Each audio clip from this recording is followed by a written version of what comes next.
Ayan! Malapit nang matapos ng bahay-bahay natin, Iska! Itatali ko na lang to para hindi siya lumipad! Wow, Bebang! Ang laki-laki nito! Kasya tayo nila, Princess! Magiging masayang piknik natin, panigurado! Ito pala yung mga dala kong pagkain, mga biskwit, tsaka tong lace, para hindi tayo magutom! Ako din! May pagkain ako sa rep! Saglit lang, Iska! Bababa ako, kunin ko lang! Dahan-dahan ka sa pagbaba ng hagdan, Bebang, ha? Para hindi ka mahulog! Okay! Uy, Bebang! Ano nangyari sa'yo? Iska! Tulungan mo ko! Nadulas ako! Kumapit ka lang, Bebang! Hingi ako ng tulong! Tulong! Si Bebang! Mahulog na sa hagdan! Ano kayang nangyayari dun? Iska! Mabibitawan ko na yung kapit ko! Bilis! Si Bebang! Mahulog sa hagdan! Boyong! Tulungan mo si Bebang! Tignan mo! Mahulog na siya! Sige! Tutulungan ko siya! Mahulog na ako!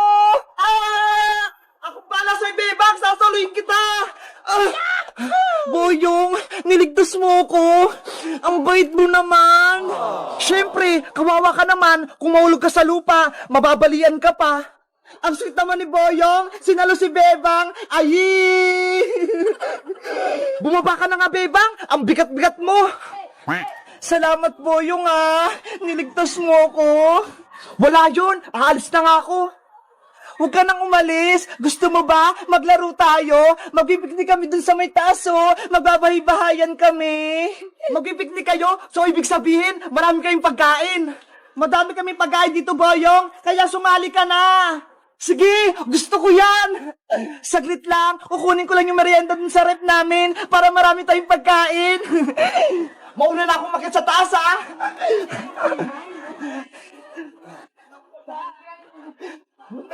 Wow! Ang ganda pala dito sa taas! May bahay-bahayan! Sabi ko sa'yo magugustuhan mo dito Ang ganda pala dito sa bahay nila, Bebang! Ang taas-taas! Bayang Iska! Abutin niyo itong merienda natin! Hindi ko siya may akyat Akin na, Bebang! Iabot mo na!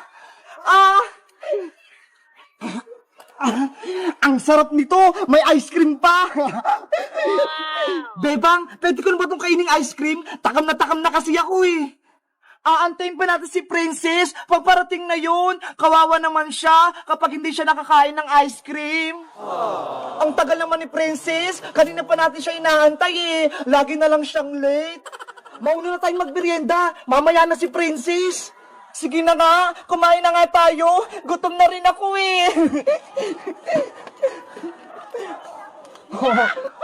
Ayos! Kakainin ko na tong ice cream. Mukhang masarap. Wow! Ang sarap nga. Boyong, paigi ako niyam. Ito Iska, kuha ka lang ng konti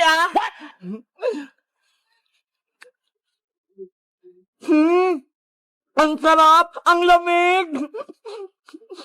Wow!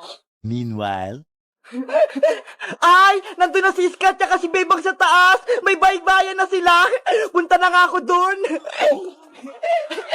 Kaso, may bago na silang kalaro! Si Boyong! Oh no! Ang saya-saya mag-picnic dito sa taas! Kahit wala si Princess!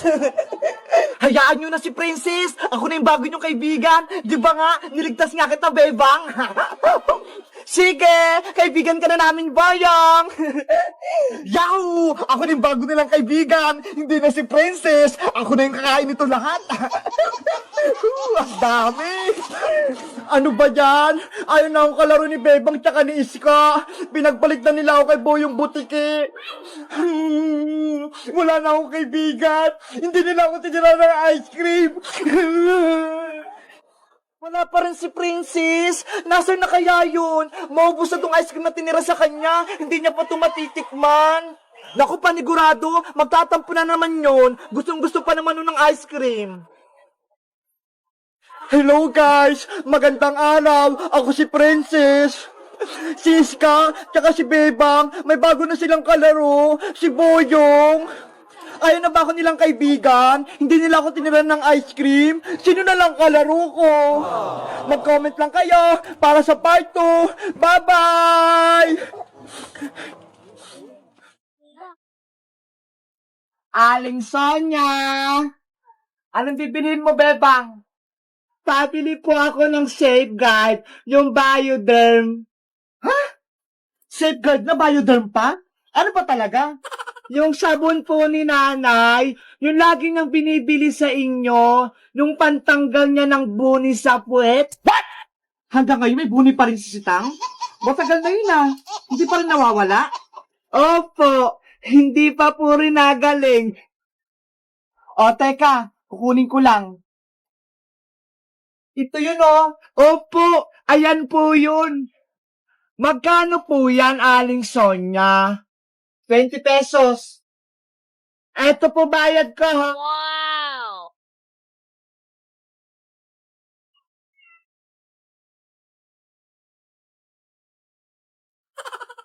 Andyan ka pa rin? Andyan na yung sabon ha. Ano pang naantay mo? Aling Sonya, 50 pesos po yung pera ko eh. Asan po yung sukli? 50 pesos ba? Parang 20 lang yun ah. Oh 50 po yun. Tignan nyo po dyan sa lagayan. O teka lang, titignan ko. Ay, 50 nga. Sorry naman, di ko napansin. O, eto na sukli mo, Bebang. Salamat po. Hala, bakit ito lang? 50 yung pera ko ah. Dapat 30 yung sukli. Aling Sonya, Aling Sonya! Ano na naman yun? Istorbo ka sa pagtitiris ko ng tigyawat? Kulang pa rin po itong binigay niyong sukli sa akin. Ano? Kulang pa rin? Ay aba, baka binubudol mo na ako ha? Di ba po 50 pesos yung pera ko, 20 pesos yung sabon, dapat 30 yung sukli niyo sa akin. Magkano ba binigay ko sa'yo? Ito po oh, 20 pesos lang. Ay, oo nga, kulang. Buti na lang, marunong na ako magbilang, hindi na ako mapapagalitan ni nanay. O Bebang, ito na sukli mo ha, wala nang kulang yan.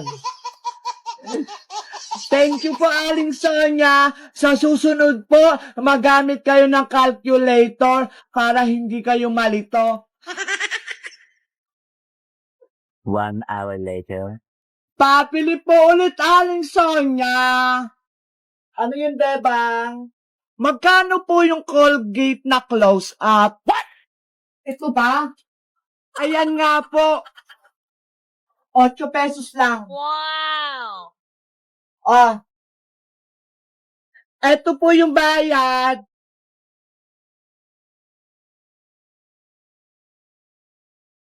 Oh, ito sukli mo. Hala! 20 pesos lang yung pera ko ah. Bakit yung sukli ni Aling Sonya sa akin? Ang dami. Akin na lang to.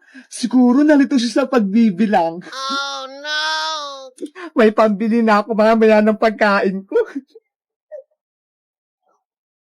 Para yung sukli ko kay Bebang, sobra-sobra. Hoy, Bebang! Yung sukli ko, sobra-sobra. Huh? Nawala agad? Mga bata talaga? Kapag kulang ang sukli, babalik para magreklamo. Pero kapag sobra, tatakbuhan ka na. Ay! Lugi na naman yung tindahan ko.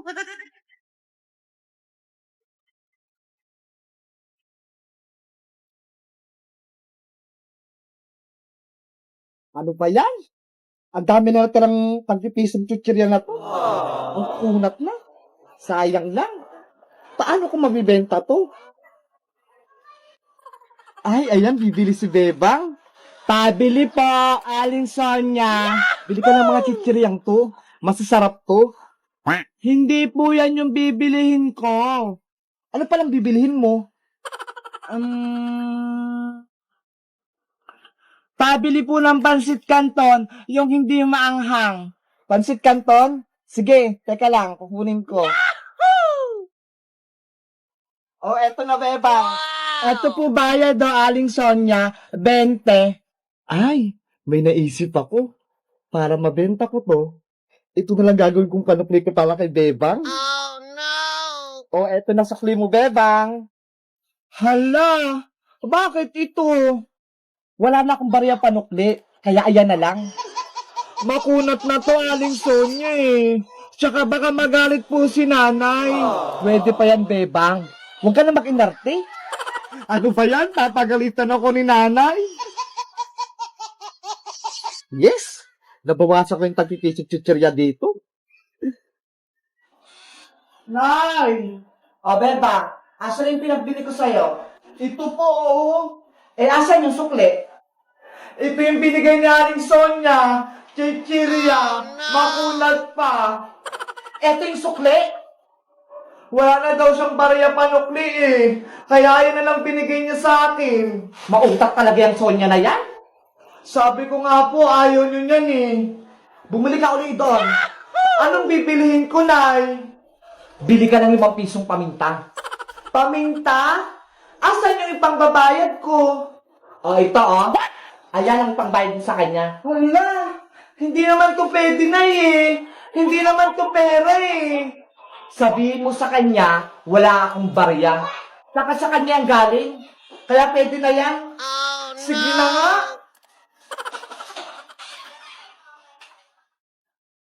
Papili po ulit, Aling Sonia. Ano na naman bibilhin mo, Bebang? Paisa-isa ka naman? Pabili po ng 5 pisong paminta. Paminta ba? Durog o buo? Durog po. Tulad ng pagdurog niya sa puso ko. Oh! Umuhugot ka pa, Bebang? Eto na yung pamintang durog mo. Salamat po. Asa na yung bayad mo? Oh no! Eto po, oh. Ano to? Ayan po yung sukli nyo sa akin kanina. Di ba po sabi nyo sa akin, pwede pa yan? Tsaka sabi ni nanay, wala daw siyang barya eh. Kaya ayun na lang binigay niyang pambayad. Mauta ka talagang bata ka? Manang-mana ka rin talaga sa nanay mong sitang? May natutunan ba kayo sa kwentong ito? Paalala sa inyo ni Madam Sonia, huwag mong gawin sa iba yung ayaw mong gawin sa iyo. Diba? Bumalik din sa akin yung pangbubudol ko kay Bebang. Akala ko, nakalamang na ako. Yun pala, hindi. Kaya kayo, huwag nyo yung gagayahin, ha? Salamat sa panonood. Huwag kalimutang mag-subscribe sa aking YouTube channel. At syempre, mag-follow sa aking page. Madam Sonia Forever.